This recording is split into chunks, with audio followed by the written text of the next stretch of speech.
Hello everyone, আসসালামু আলাইকুম। আজকে চলে এলাম নতুন আরেকটি রেসিপি নিয়ে। আজকে আমি রান্না করব ইলিশ মাছ দিয়ে কচুর ছড়া। তো প্রথমে আমি ইলিশ মাছগুলোকে হালকা একটু হলুদ আর লবণ দিয়ে ভেজে নিলাম। হালকা করে ভাজতে হবে, কড়াভাজি করা যাবে না। তারপর আমি গরম তেলের মধ্যে দিয়ে দিলাম পেঁয়াজ কুচি, তারপর দিয়ে দিলাম পরিমাণ মতো লবণ, তারপর দিয়ে দিলাম হলুদ গুঁড়া, মরিচের গুঁড়ো।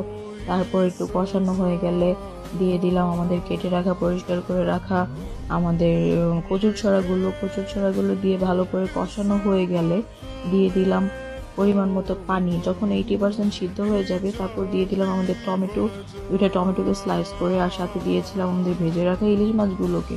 তারপর ঢাকনা দিয়ে ঢেকে দিয়েছিলাম। কিছুক্ষণ পর এটা হয়ে গিয়েছে পুরোপুরি। তারপর চুলা অফ করে দিয়ে আমি আরও করেছিলাম বালাচাও, চিংড়ি মাছের বালাচাও দিয়ে একটু ভর্তা করেছি পেঁয়াজ কুচি করে। ভিডিওটি ভালো লেগে থাকে লাইক অ্যান্ড ফলো।